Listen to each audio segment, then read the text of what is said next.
We're back here, the Tom and Dee Show. And of course, people who have listened to this podcast before know that you and I went to college in Indiana together. Indiana That's University. right. And you would never know that with your... Yeah, if you're watching on YouTube, you will see that I'm wearing my proud Indiana sweatshirt, my nice new one, which, by the way, you had a T-shirt that you said you were going to give me, which I never got from you. It was a brand new IU T-shirt. I know. I actually like it too much. So, sorry. You're not getting it. Yeah, I figured. Tom and Dee. Two middle-aged idiots. But you're going to be moving to Bloomington eventually. So, you can just get one from the IU bookstore. But speaking of which, what's the latest with the house? Are you ready? Yeah. Got a contract signed this morning. No. Yes. When do you close? I close. Well, this podcast it'll probably already close by then because we record a few in advance in case one of us goes on a 2-week bender. But yeah, the closing date will be the 10th of June. And nice. I'm actually going out next week to Bloomington for 4 nights, and I'm going to look at houses with my realtor, and it'll be fun. Congratulations on the house, buddy. Thank you. And as we record this podcast today, it's my mom's birthday. So, and she was on a couple episodes. Yeah, she was on a couple episodes before too. Well, so you asked me to bring on a guest, and I would love to tell you a little bit about him. He's actually my stepbrother, and I'm so lucky because, I grew up an only child, and I have a half and a step or half siblings that I'm not real close with. But Chris comes into town to visit, his dad and my mom a couple times a year. And I've been, gone out there to visit him in San Francisco and stuff. But he recently did something which was quite amazing. I don't know if you've heard of the World Marathon Challenge, but he ran 7 marathons in 7 days on 7 continents. And wait, 7 marathons, 7 days, 7 continents? Yeah, let's bring him in and find out about it. Chris Edell, oh my God, our guest. that is crazy. What's up, buddy? Hey, how's it going, guys? Good. It's awesome to be on the podcast. Yeah, doing well. This is great. It's really cool to see you, Tom, and to see this podcast and everything going on, and just really excited to be on the show today. So well, we're excited to have you. We're going to obviously be talking a lot about, your accomplishment and some other things as well. But how many days did it take for you to start feeling somewhat back to normal, catching up from jet lag, exhaustion, mental exhaustion? I mean, how long until you felt like I woke up today and I feel like I'm back to normal? It's interesting. Like, even though it's a couple months since I did the challenge, there's aspects of my legs that are still sore from that specific race. I think the mental aspect of it probably only took a couple of days to really recover. But no injuries then? No IT band tears or nothing? No injuries, but there were injuries on the training leading up to it. But it's pretty remarkable what the human body can do. But that race really just took, I guess, my capability just to a level that was far beyond what the body was ever trained to do, because you can never really train up to that level. You have to sort of go to a certain threshold and just make the full jump. So I have this friend at my health club. She's one of those, long distance, 100-mile, 200-mile runners.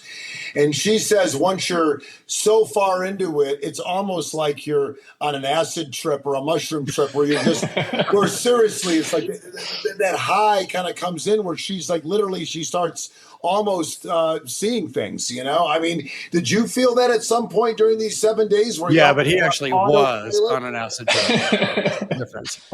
I say less like an acid trip, more like an ayahuasca experience. I mean, you definitely get like a very spiritual high from going out for so long, and your mind starts playing tricks on you, and you start having this dialogue with your inner voice to sort of test your own capabilities, and you're really by yourself, and you're really kind of in your own thoughts, as well as going through a lot of physical pain through the process. So it very much has elements of kind of a psychedelic trip in a way. But like I would say that you don't necessarily chase that experience, but it is a component when you're doing some pretty ultra. Go ahead. I'm sure you've been asked this question a million times, but simply put, why? Did you lose a bet, Chris? Was there a big purse at the end, or the fame and fortune? What drove you to do this? It's a great question, and I think it's different for every person that's involved. I think when people decide to do something of this nature, there's this desire to prove themselves in some sort of capacity, or there's this desire to overcome something. And that could be very different. So when I was meeting runners, and if there were folks that were overcoming addiction, or they, went through a divorce, or, they were going through a big career change. And I think for me, it was the fact that I hit 45 years old, and I sort of hit this thought where I was like, wow, I'm not so sure if I could even do anything of this, in 10 years from now. So now is the time where if I want to really throw myself into some crazy physical challenge, this is really kind of the capstone age where I got to basically push this before the time runs out. So I think that was kind of what's going on in my head. You were talking about, being alone in your thoughts, for a lot of this. Was there ever a time where you had another racer that you were kind of, or were you guys all spread out like a, mile, 3 minutes, 5 minutes apart, 10 minutes, or were there some times where you kind of picked someone that you said, we're about the same pace, let's kind of, cheer each other on? Yeah, that's another great question. I went into this challenge, like I was with 63 other runners, I believe, that participated in this thing.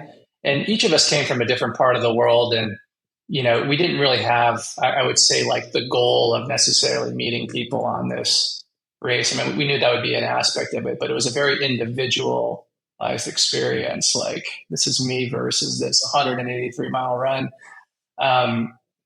But you find that when you sort of are going through mutual suffering, that's actually when the real friendships develop, just like in any other situation, whether it's a work situation or some, crazy situation. That's when the real bonding happens. So I found myself oftentimes running at a similar pace to someone else. And then at that moment, you'd strike up a conversation, and the conversation starts going very deep, very quickly, really wanting to get to know them. So it's this very sort of hyper concentrated, intense experience where you really get to know someone in a very short period of time. And there's actually been a few very, I would say, close friendships, and we only knew each other for a week, but like, there's this feeling that, oh yeah, if I ever visit them in this city, that's the first person I'd call up, and there'd be an instant bonding over, the experience. So you will definitely see some of these people again in your lifetime, probably.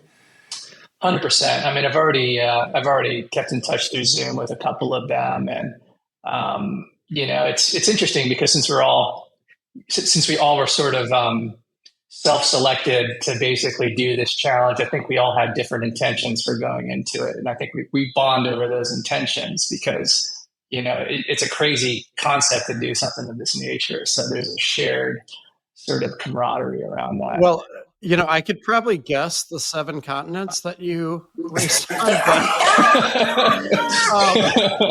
Give us a little bit of the agenda. Closer. What were the countries or cities that you went to? What was it pretty localized? I mean, I don't know how that would be, but I also I can't picture the logistics of getting from one place to the next to be able to race in time. That's crazy. Yeah. So we had an orientation in Cape Town, South Africa. That was sort of like ground zero for us to get started. From there, we took a chartered flight down to Antarctica, which was about 5.5, 6 hours. And it was by no means a luxury plane. I mean, we were basically on like some old school Russian military jet. No. It was meant primarily for like transporting cargo. Basically went right to Antarctica, immediately did the 26.2 miles there, had dinner there, and then immediately flew back to Cape Town and did race number 2. So basically did 2 marathons in 24 hours across 2 extreme climate temperature differences in Antarctica. Yeah, what was that, like sub-zero to 70, 90 degrees? Like what was that?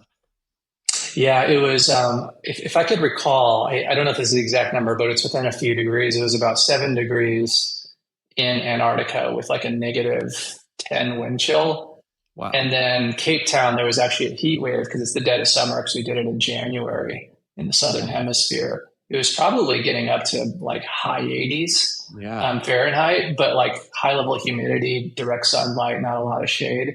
But doing that in 24 hours with zero sleep in between, because the plane was just such a rough ride. That was intense in its own right. Oh my God. Right. And then Yeah. and Cape I'm Town. guessing you had to protect your eyes too and face and everything. Oh yeah, because tell of them that story, snow Ken. and reflectiveness. And The pilot said something before you guys got off the plane that I heard you tell me. Yeah, and you're totally right. It was the reflectiveness of the snow, and I never experienced anything like it. But because it's just blinding white down there, the sky as well as the snow. But the sun is also very intense because there's like a very thin ozone layer there. We were required to wear either glasses or goggles because we could actually burn our retinas if we basically like had our, didn't have any sun protection or eye protection down there. So we had to wear that the entire time we were down there, which oh my was, God. pretty fascinating. But Right. And then the yeah, terrain, was it like what did you run on for that distance?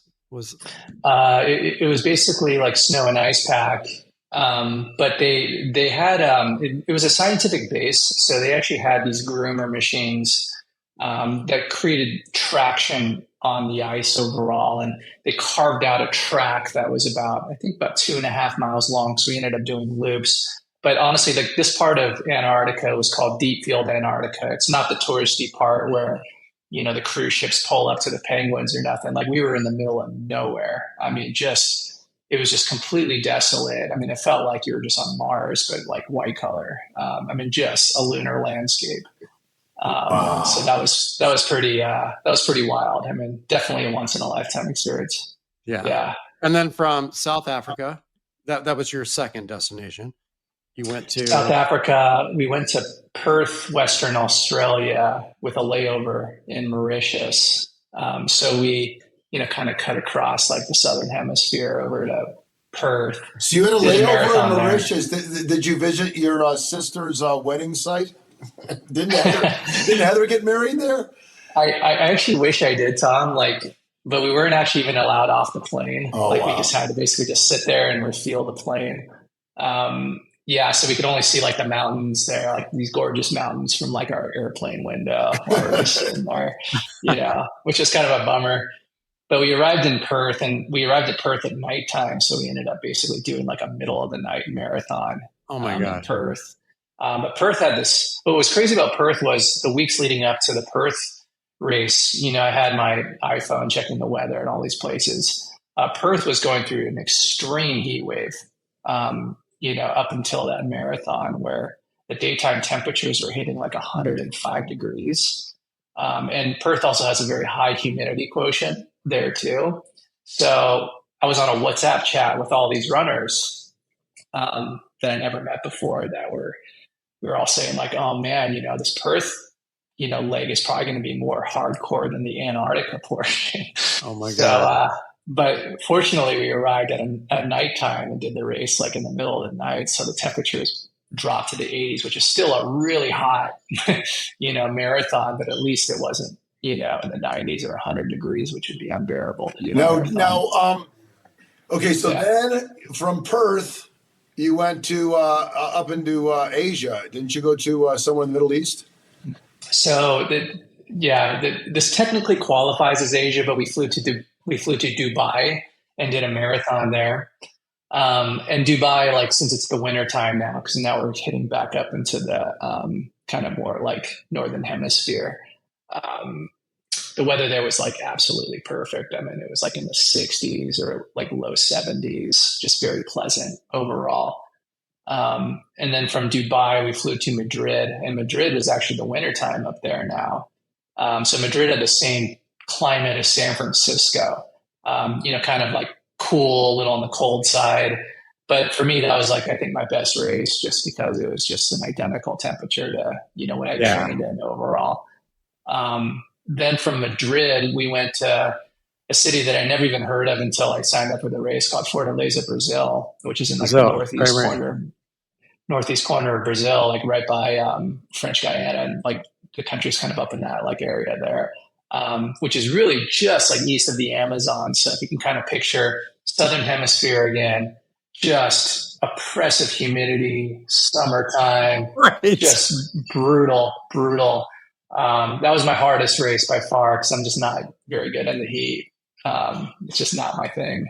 And then we completed our final race in Miami, Florida. We arrived at like 10 o'clock at night, did the race in the middle of the night, starting at like midnight or 1 in the morning, and then finishing around like 5 Wow. or so. And then that was the end of That's that experience. that's crazy. So in between, how and during, like, how are you dealing with, the sleep, making sure you're stretched and physically on top of things, hydrated, your nutrition? I mean, I'm sure you probably had to have things catered and, eating perfectly so that, you have the right sort of energy. Am I wrong? Yeah.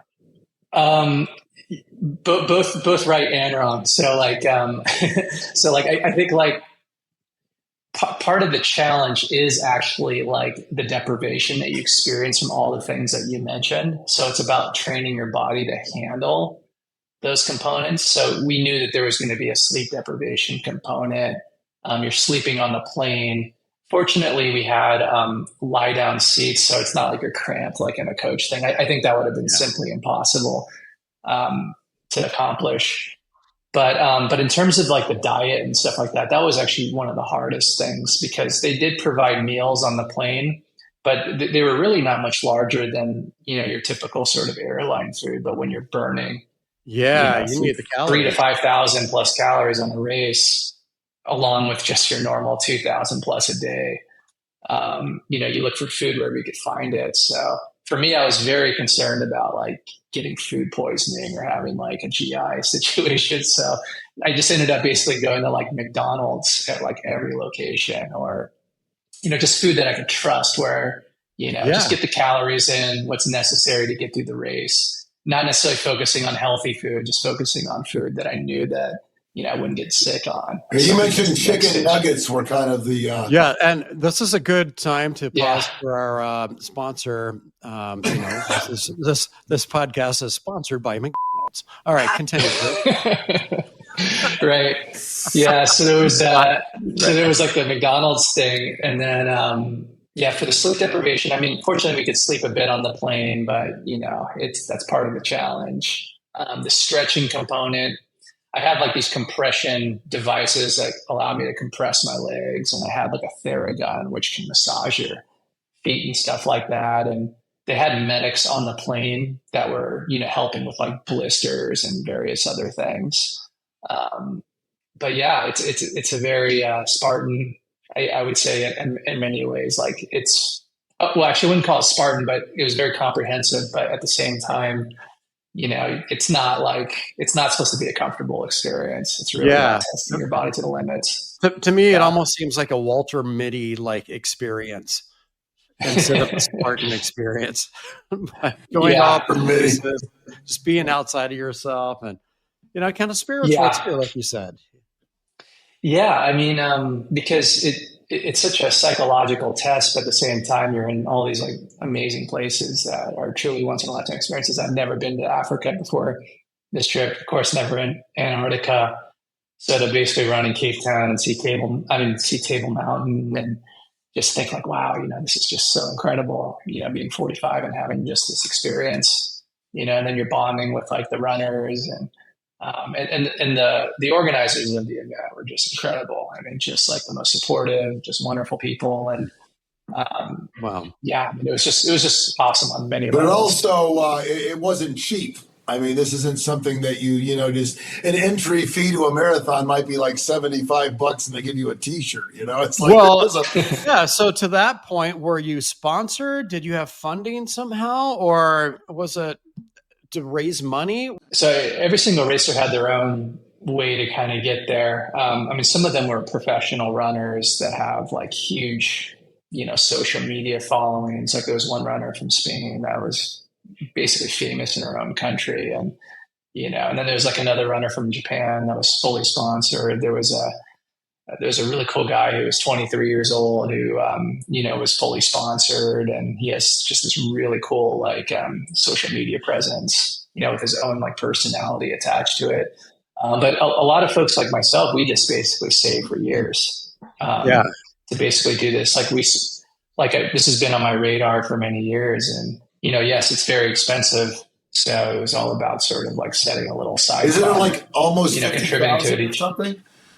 What's The that, whole Tom? experience, the I, whole experience was about 48,000, I think, Really? Oh my God. for the experience. well, So it took the me several planes, years to save for it. the chartered planes alone, I mean, those can't be cheap. You're not just chartering some little 11-person jet, which still would cost you to fly to another continent, probably, X amount of money, but you're talking about 63 people. So it's a big jet where you can all lay down and you're chartering basically, 7 jets over the course of this thing. That's probably, and then the gas prices aren't cheap these days either. And then you've got all the people that are involved. You said medics and, the whole team that is, and organizers and stuff like that. I mean, it's not. And you couldn't cash in miles. Definitely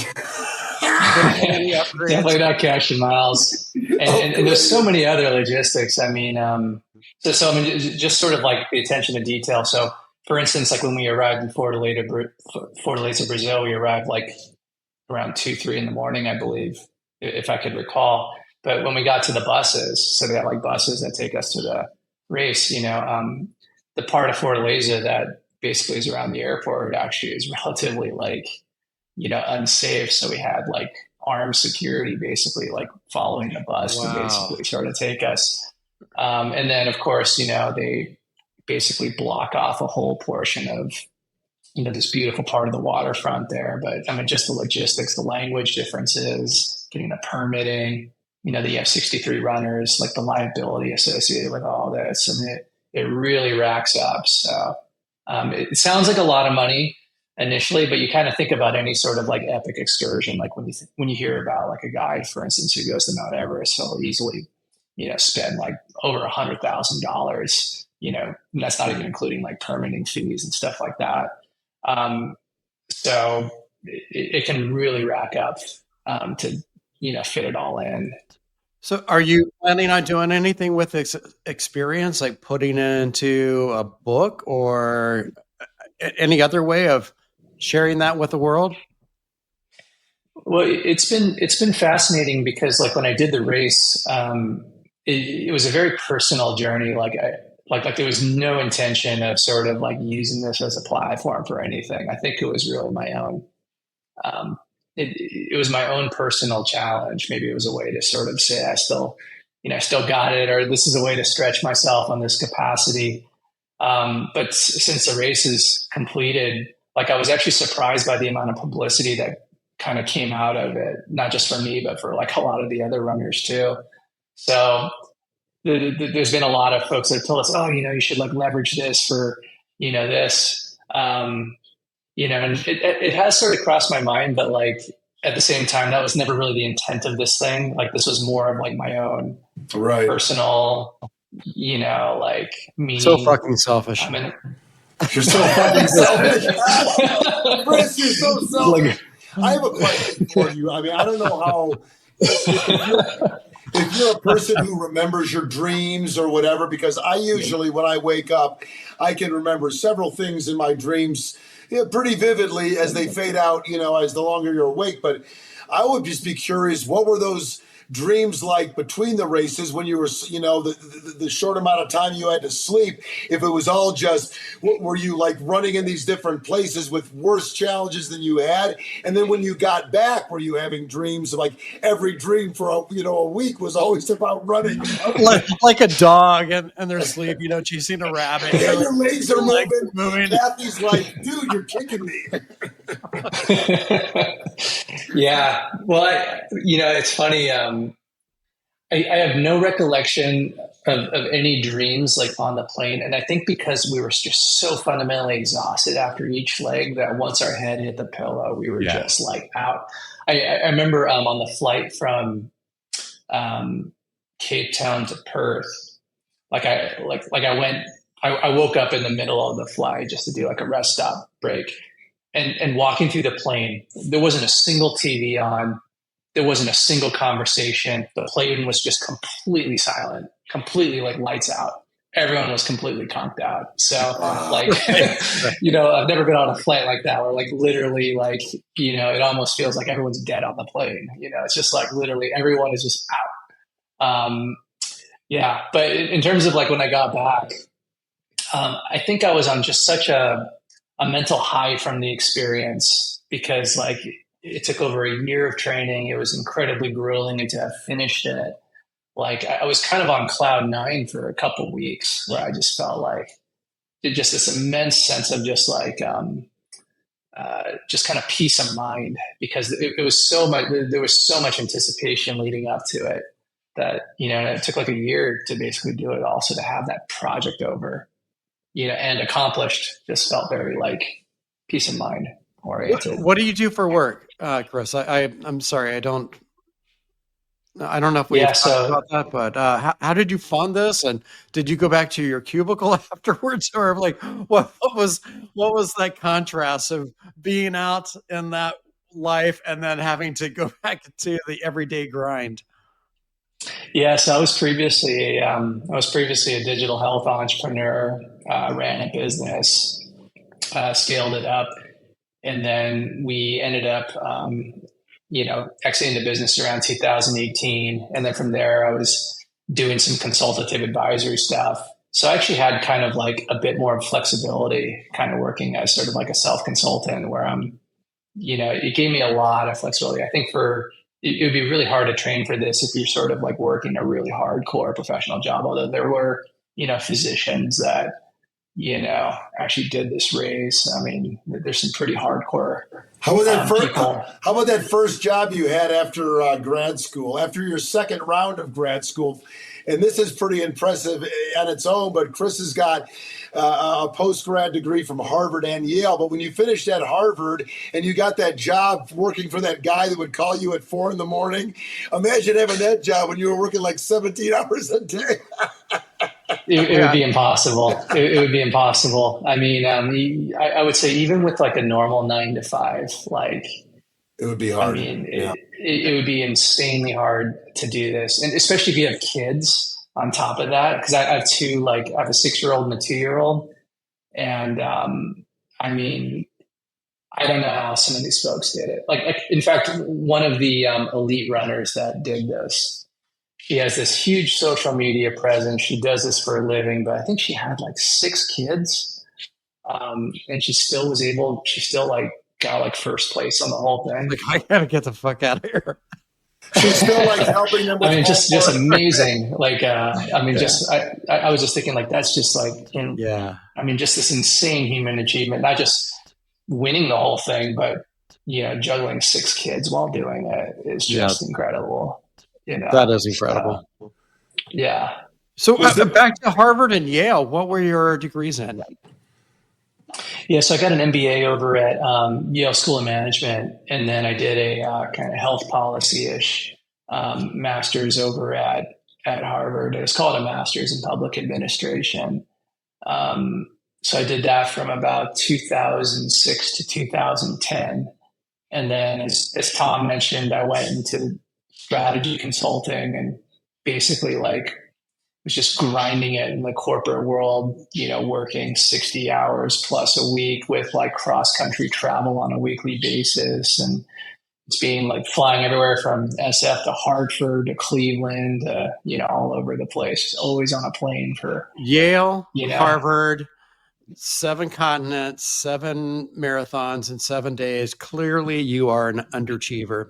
When are you going to do something? Yeah, get your life. When do you think you're acting? You're making me feel really bad about myself, by the way. No, that's not even. No. Like I think it's just more subjecting oneself to pain, And I think the World Marathon Challenge is just sort of like, especially now since I'm a bit more flexible in the career. I think there was this desire to want to just do something hard. Just kind of push myself to just not sort of hit kind of like this. I guess I don't even know what the word is, but it's always sort of like self-development. I think that's always been kind of a mantra. It's just like, how can I continuously improve? Which leads into the obvious question of what next? Um, that's sort of the big question. I find personally, like, it's always hard. Like, I'm actually very indecisive where it's hard to decide what to do next. But I know that once that thing comes up and sinks into my gut, then it's just like you just go all the way in. So I think right now I'm on that sort of like intermediary phase where, I'm kind of like keeping the radar open for that next thing to just like dive Yeah. into. You're like, give me a Yeah. break. I'm still recovering physically from this. Come on. But it's Yeah. also, how great is it to, having your kids, who, by the way, are adorable as can be, and being able to have, time with your lovely wife, Kathy, but to know that you're not, having some, like when you were first starting out working, that kind of a schedule, and to be able to have the flexibility to, be able to spend time with your family. I mean, that's something that I know so many people who look back on it and say, man, I wish I would have spent more time with my kids. I miss my child's first step or their first words because I was working 50, 60 hours a week and maybe not even doing something they enjoy doing, maybe, a miserable job. So when they come back, the last thing they want to do is read to their kid. All they want to do is drink. Yeah. No, it's such a hard balance because like, when you're sort of in the prime of your life and you're able to do like the experiences that you want to do, oftentimes you're tied into so many obligations and responsibilities.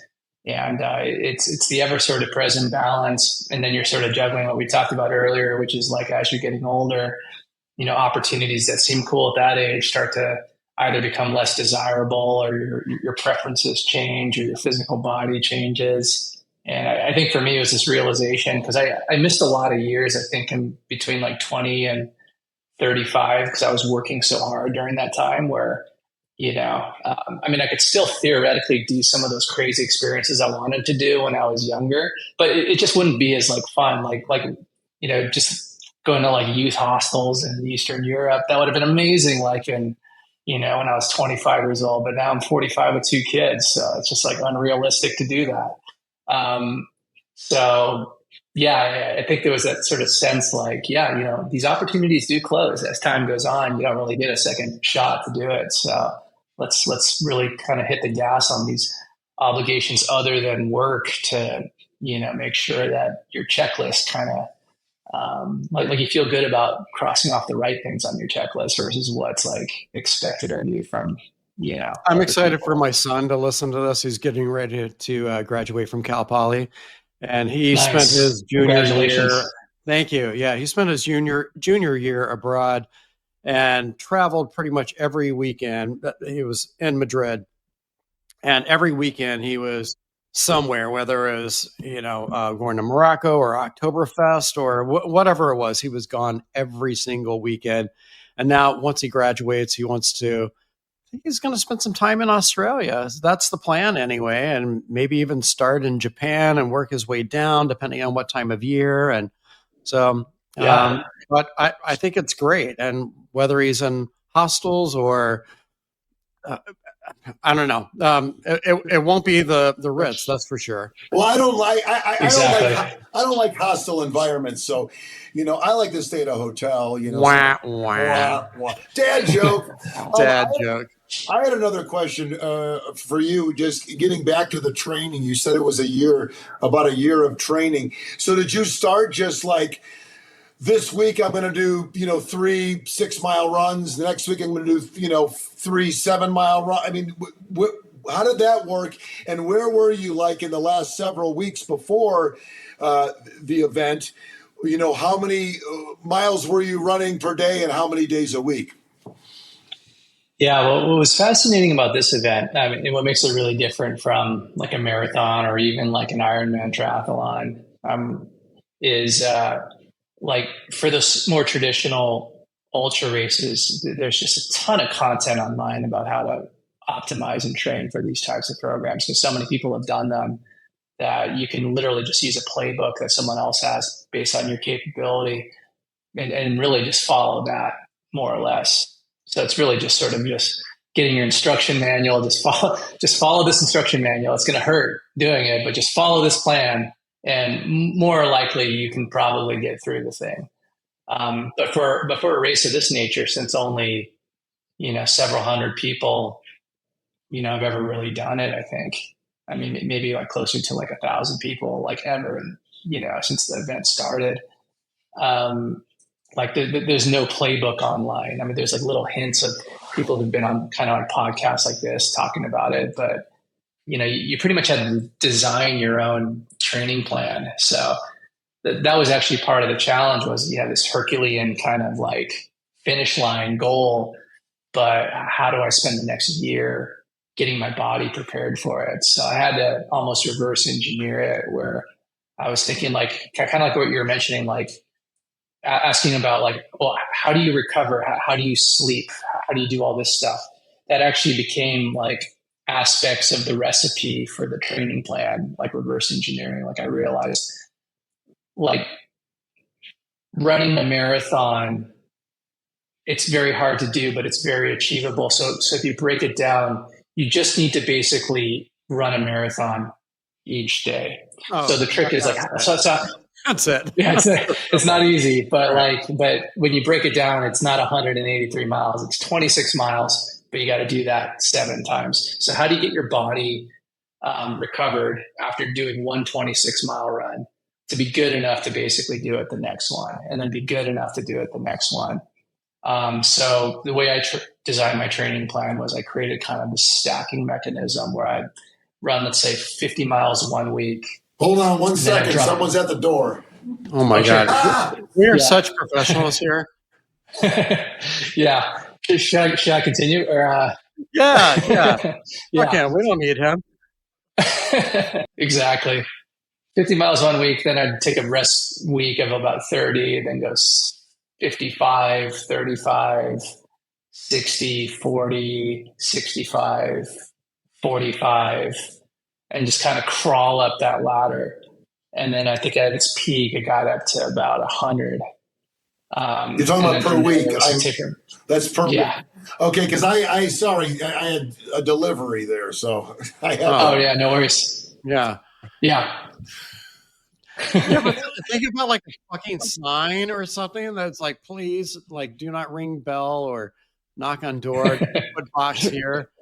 If you want to drive to a FedEx all the way out by the airport and say, I need to sign for this and I need it today. I mean, no. Okay, we'll save this for therapy. Let's yeah. Chris. All right. So did you care about your time at all, or was it just, okay, I just got to complete the race? Or did you have these goals in mind too, with your average time and overall, how did you do? Yeah, I didn't know that either. Yeah, so I think when I initially started this challenge, like there was no expectation of time. Like I just wanted to complete the race, and that probably lasted for about 70-80% of the training, where I'm just like, as long as my body, if I could come away from this event still walking and feeling like okay, like that to me is like a big success. Like I didn't want to be just a total train wreck at the end of it, just destroyed body. Like I actually wanted to like walk away from this thing and be able to like have dinner with friends like the next night. Like that was kind of the goal. But then like as I got through that training, like that sort of stacking training, about 80% of the way through, I kind of realized like, you know what, I've now gotten to the stage where I can run like 4 or 5 like 20-mile runs in a week. So like my body's like ready for this, and I still have a couple months of training left. So now like, can I sort of dial it in a little bit, where instead of just finishing, I can kind of get down to, a good marathon time, but nothing like exceptional. So something like 4 hours, which is kind of considered like your basic sort of like, I think dividing line between like, sort of like the casual runner and then starting to like get into marathons a bit more. So there was kind of like that target. So between like 4 and 4.5 hours. And if I could kind of keep that consistent across the race. And that was actually about the average that I had for all these races, except for Brazil, which just wrecked me. And I think that was like 5.5 or 5 hours and 15 minutes. Because on that race, like, well, one, I got lost. Like I went off course. Oh no. So you ran further than you really needed to? Yeah, because it was on a busy sort of beach boardwalk, and there were these flags that you had to go around. But there was actually a couple other like runs from different like organizations that were happening there, and there's just a lot of foot traffic. So you So went into a different run? Oh my god! I ran like a mile off course. Well, maybe you did set a world record then, because I know that sometimes the Guinness Book of World Records show up for these things. But if you actually ran more than 7 marathons in 7 days, then maybe you're like by yourself because you ran. What if you like went into like a 5K or something, and there's a finish line? It's like, oh my god, I finished in an hour and a half. Yeah. Well, this Brazil one was interesting because when I went off course, I could already start to sense that I was not like on course, but it was hard to tell because there's still so many people around. But instantly, like in Brazil, I go from like this really nice beach area to like this really sketchy neighborhood, and I'm just like, I really don't think that this race was intended to go like in this area here where there's just these sketchy individuals everywhere. So like basically just turned right around and went back. But that was only one component. And the second component was I actually tripped on like I think like mile 18 or 19. I was going around and my foot caught like some uneven pavement, just like rolled on the ground. I had like blood on me and everything. And, it was just a disaster race on like multiple fronts. But and it was the sixth race and my body was just wrecked. And I hate the humidity. And, it's just like that was actually there was a brief moment where I'm like, man, I don't know if I'm going to finish this thing. I think that was like the one moment. Every other part of the race, I kind of had deep down in my head, I'm going to finish this thing. But that Brazil portion sort of took me to my limit where I was thinking. So the guards that you spoke of earlier, they weren't with you on the run. No, they weren't on the run. You know what this reminds me of a little bit when we were in San Francisco for Heather, my stepsister, and your sister's wedding, when they had the party there. And I went from a walk and I made a left-hand turn and I ended up in the Tenderloin district. And I was like walking around and it was just like everyone was sketchy and I had no idea where I was. Yeah. And Fortaleza has a similar like aspect like San Francisco where the neighborhood could just like change. Right. Just immediately just cross the street and boom, you're going from like nice area to really sketchy, like, block. So yeah, it was pretty wild. Totally. That is amazing. This is great. I think you should write a book. I would read it. You're actually like the sixth or seventh person that's actually told me that. Like, it's funny though, because like I think just within the circle of folks, like there hasn't been a lot of people that have done it, but like because I ran with 63 other people that did it, and then this race has been going on for a decade. That's a lot of books. I almost feel like it's a lot of books. So I almost feel like it's not really like unique enough of a experience. Well, I don't know, but you have a unique story with your background and what you've done and 45 and the reason why you've done it. Sometimes it's, those average, stories that just make something great. When we referenced Walter Mitty earlier, he was just basically like this blank piece of paper kind of guy, and not to say that you are, but he had totally himself to be able to, find the sort of meaning in his life and no longer be afraid and try to do something that was real instead of just staying in a shell and imagining that greatness. I don't know. It was funny because the whole plot of the movie, totally. Yeah. It was interesting because like after I got back, I had it was really amazing, but like, some news stations, did some outreach and we were like, hey, you want to share your story on the news? And I think it was that precise reason. Cause I was kind of like, why would this story really be like an interest story in any way? And I think it's just like this idea that a normal guy with like 2 kids who's 45, like clearly beyond like elite athlete, phase. I'm like middle-aged man with like 2 kids, just trying to like get them to school each day and stuff like that, could like do this type of race. And I really believe anyone can really do it. And it's really mind over matter in many different ways, and time commitment, of course. Well, Darren's a producer and Yeah. Darren's produced several movies and documentaries. So if you write a book and want to, give us the book rights, I mean, Darren and I could even turn it into a film. I could voice the movie trailer. I could do the trailer. Yeah. Yeah, no, it's but it's funny because it's just I went into it to sort of prove to myself I could do the physical challenge, but like I think it was really it became much more of a mental game. Yeah, for sure. It was this ability to sort of like break through my own like self beliefs. In many ways. Well, so, as I said on my Facebook post after your race, and I updated people during your race, but so proud of you, Chris. I mean, that takes so much, and not only do I think you're amazing, and I'm lucky to have you in my life, but I mean, this is just like something you'll never forget it. I'll never forget it, and I'll never stop telling the story. And we're so glad that you were able to come on and share this on the podcast. I mean, how cool. Yeah. Thanks so much, Tom. Meeting you finally too. I've heard some. Oh yeah, it's so good meeting you too. Yeah, no, this has been like a real privilege to be on you guys' podcast, and it's the experience was pretty surreal, and then it still kind of feels like a dream in a way because it was so much effort to put into it, but it was just a week long, and with all the sleep deprivation, it just like shot by almost like a dream. Where it's almost I'm almost kind of like in disbelief, like did I actually really do that, or did I actually just like imagine it? Right. Wait, did you? Yeah, but did you really do it? Yeah.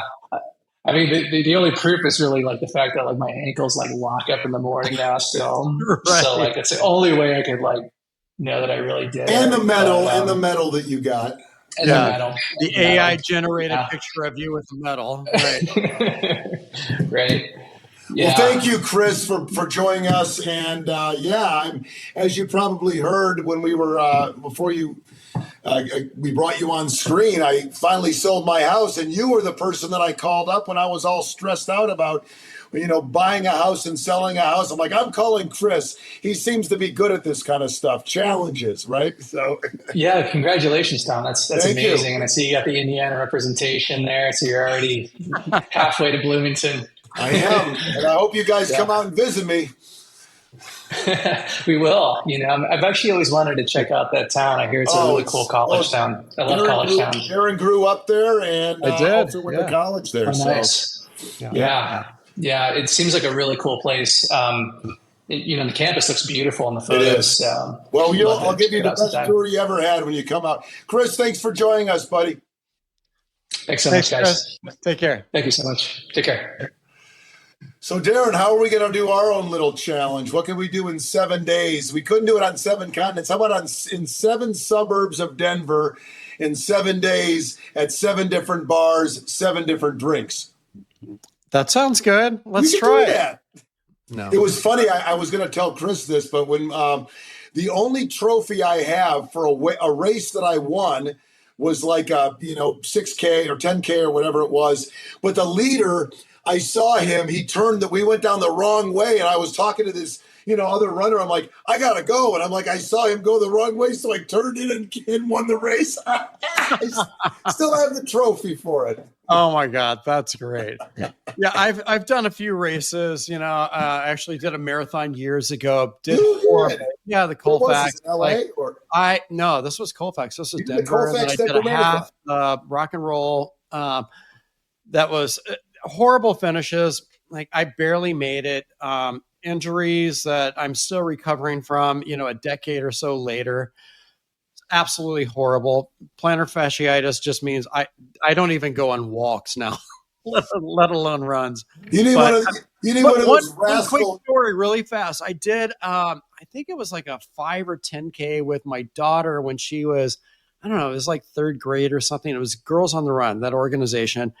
And I actually passed a kidney stone in the porta potty at Wash Park. Oh God. Oh my God. Oh my God. Because she was going to be so disappointed if I missed. I told her I would not miss the race. I was in pain. And she was like banging on the, that's the way I remember it anyway, banging. It was like, Dad, what are you doing in there? I'm like, I'm passing a kidney stone. That was the most painful thing I ever went through in my life. So I can't It even was imagine. painful. Well, Darren, it's been fun. Another episode under our belt. Later, dude. Tom and Dee. Two middle-aged idiots. This podcast is produced by 224 Media with voice and audio support by Fry on the Fly Productions.